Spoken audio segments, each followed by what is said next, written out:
Hey, what's up everyone? This is the first part of the Flutter Basics we'll learn today. So let's start with the tutorial and welcome to NexDroidCode. So first of all, what we'll do is let's go to Google Chrome and search for Flutter SDK. You'll see this link called install Flutter from the official website docs.flutter.dev install. So click that and go down, and you want to choose custom setup. I recommend this because if you don't have VS Code installed previously or earlier whenever you are doing any coding, then it's not a good idea to do that. But yeah, let's choose custom setup. Okay, so I would prefer going install manually. Flutter has released the version 3.44 latest, which is this one, and you can download that, or you can download the older ones, whichever is needed for your suit or choice. So I'll go for install manually here. And if you have a Mac, and go for the Mac, Windows or Windows system, or Linux or Chrome, whichever you want. I will go for the Windows. I'm using a Windows operating system, so click on the Flutter Windows 3.44 stable zip. Click this button and it will start downloading here. Okay, so let's wait for the download finish.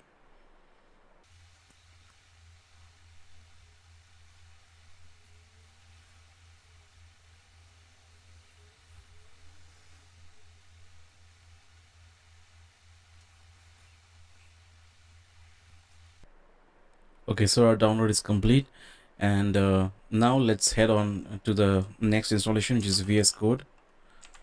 So let's type VS Code here and go for the download here on the VS Code, codevisualstudio.com, the website, their official website for Visual Studio Code.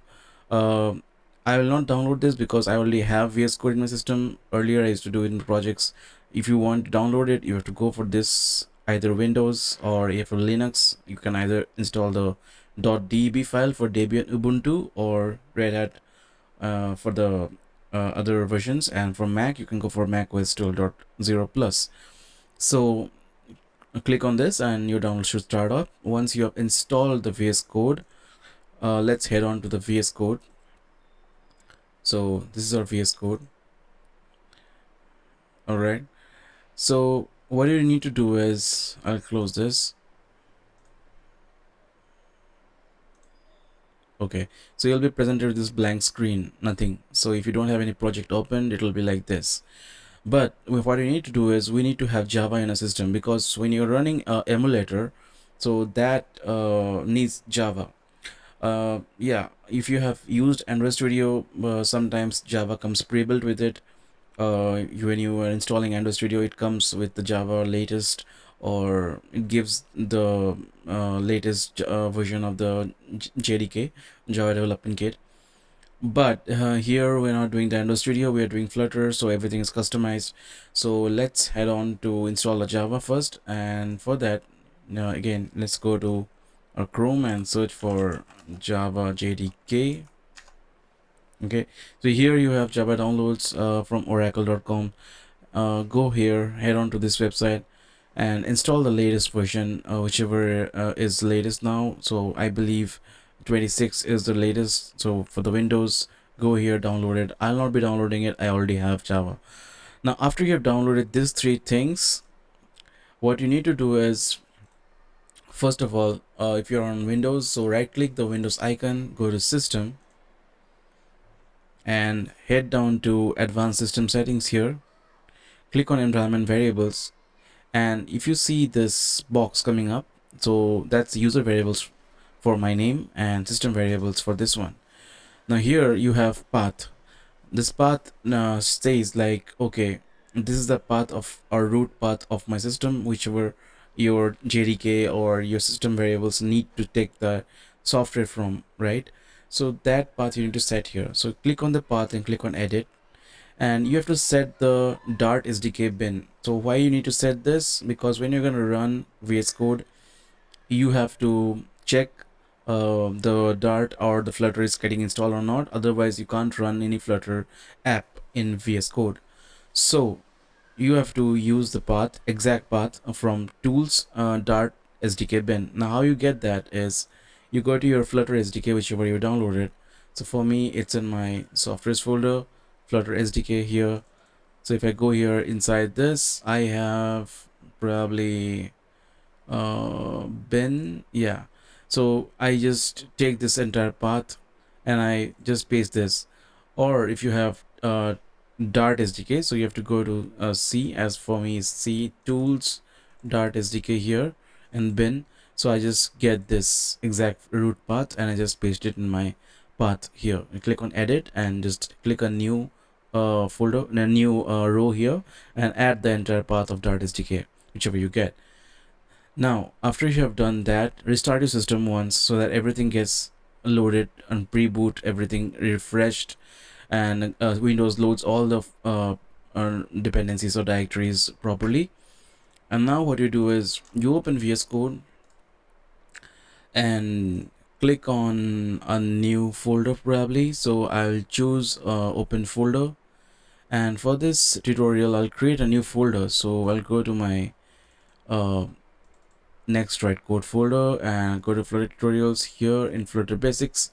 So I'll select this, and here what I'll do is something came up here. I'll just discard this. Okay, I know. So okay, let's see.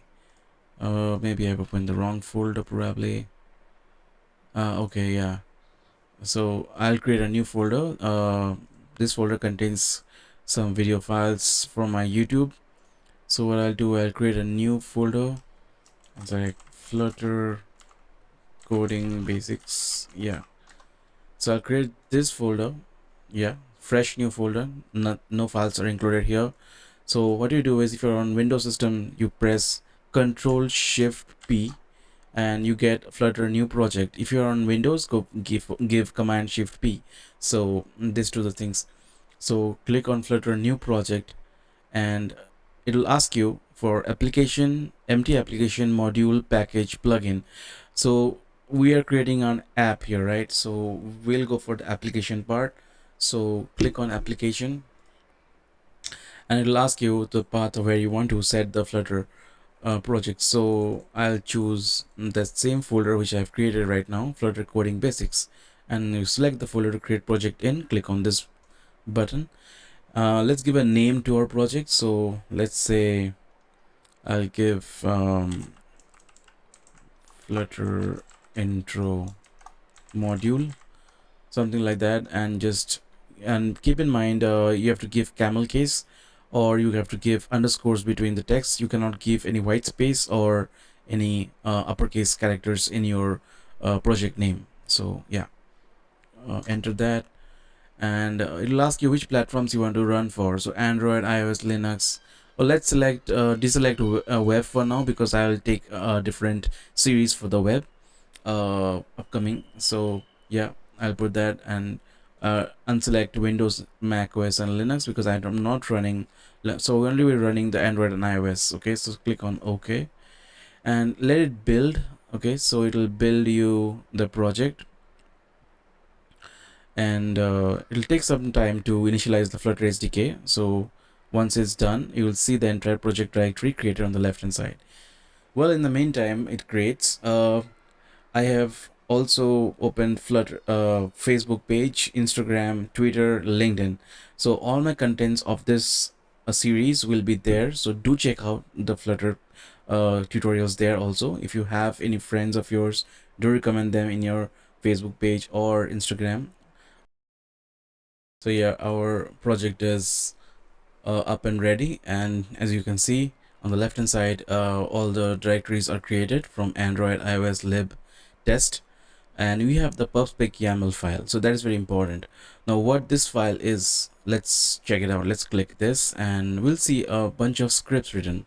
Mostly commented lines are here, but you will find name, description, environment, versions, SDKs, and some dependency libraries like Cupertino icons, Flutter SDK, all that dev dependencies. So in Dart, what they do is when you are coding, so pubspec YAML is the entry point, or you can say the location where it checks for any dependencies being set up. In Android Studio, as you have Gradle, so in Gradle we have the dependency set up there. But in Flutter, when you're running, Perspec YAML is the only entry point or only place where it checks for the packages or dependencies or libraries which are included to run your app, basically. Yeah. So let's head on to our lib folder. That is very important. And you have inside lib folder, which you have the main.dart. That is the entry point of the entire application.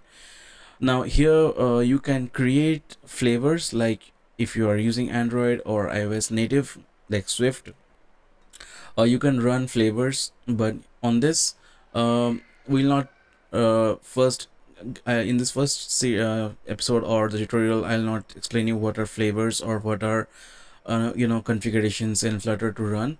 We'll go with the basic main.dart file. You can add different, like main QA, main dev, main production. If you are deploying your project or app for your clients or your business, so you need to separate or segregate those separate sections or the environments of your app, and so that that production build or QA build or test build will have those specific libraries in it. So here we have only main.dart. So if you see here, the code is written in Dart programming language. Dart is basically compiled with AWT ahead of time, that is called, and it's using AOT compiler, not JVM compilers. So here JVM runs, but I mean it's not like native Android where or native iOS uses these compilers to compile in real time. It's ahead of time. So one good thing is when you're getting errors, it will throw the error before the error happened. So that's ahead of time. Yeah. So let's see a rundown what this main.dart has. It's a Flutter demo app where it shows a demo homepage with some colors in it, a color scheme from seed, and it takes the theme data and takes the colors from there. And you have a class of homepage which extends the stateful widget. So yeah, a stateless, stateful. I'll explain you the Flutter's architecture in the next tutorial, where you'll be understanding, okay, what are the exact widgets in Flutter. So here in this entire series, I'll be talking about a widget tree, all this. So if I'm telling you widgets, so you'll be understanding I'm considering those elements or those objects which needed to be used in a UI. Anything can be a widget, starting from a text field to image containers to anything like even a text view can be a widget. So I'll be talking about widgets more in detail in the upcoming lectures. So quickly, let's run this app once and see what exactly Flutter has given us from this sample application. So what we do is we go here on the right hand side, says start debugging. So on the right side of that start debugging or run or debug, you have two options: run without debugging and start debugging. So click on run the debugging. But before that, if you have an emulator installed in your system, it's good. If you don't, you need to install Android Studio. I already have, so I'll quickly open and show you the Android Studio. You need to install an emulator for the running purpose for the app. So you can install Android Studio in a system, get the emulator first, and then install it from there. So I have two emulators here, Pixel 4a, Pixel 3a, which is API 37 and Android 15. Now you can install it from here, device manager. If you click this plus icon, you'll get a create virtual device, and from there what you do is you select any of the devices you want, but keep in mind, choose the ones which has this icon, which is called the Play Store icon. Why? Because this one will give you all those Google plugins, and it will be enabled with the Play Store plugins, so you'll not have problems with the material designs or any of the libraries running, which actually is being aggregated by Google. So install any of them. So just click on maybe this one and just click on next, and you will have the uh, option of choosing the image. So I'll choose the Google Play Store version, not the Google APIs. and click on finish, and you'll be installed it. I already done it, so I'll not be doing this. So I click exit on this and click terminate. So here let's run this sample app. I'll click on run without debugging, and it'll give me the option to choose which device. So I'll go with start Pixel 4a, and it'll launch me the Pixel 4a emulator here. Here's emulator up and running. So I'll just quickly close my any of the applications which I was doing. So yeah, till this runs, it takes some time because it's the first new project which is getting built. So till then we'll just wait, and I'll skip this part, and we'll see once the build is completed.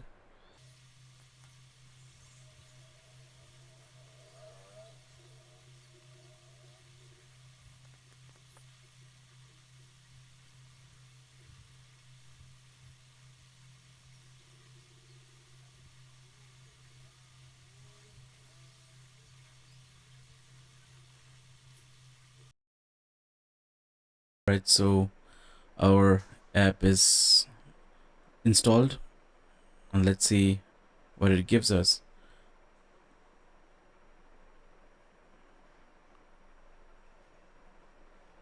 Okay, so we have a sample debug screen which says Flutter demo homepage, and we have a text view with a counter number, and we have a floating action button here on the right. It says the increment button. So I see from the code that it says that it's a counter 0, so it's incrementing and decrementing with the action on click events from this button. So let's try to click this and see the increment is happening from 0, 1, 2, 3, 4, right? So yeah, that's a very basic app which gives us out of the box from the Flutter's own SDK. And once you install and you run your first Flutter application. So yeah, on the next lecture, what we'll be learning is how we can design our own app with some widgets. I will choose basic widgets first for you guys so that you get used to and get familiar with the widgets tree, how the widget tree works. So before that, I'll be explaining you how the Flutter architecture works from the stack of the application layer to the kernel layer, and how each things, how the widget talks to each other, and how you send data from one screen to another, everything. So yeah, stay tuned, and if you like my video, do share and subscribe my channel. Don't forget to turn on the notification bell so that you don't miss any updates. Stay tuned for the next lecture, and take care.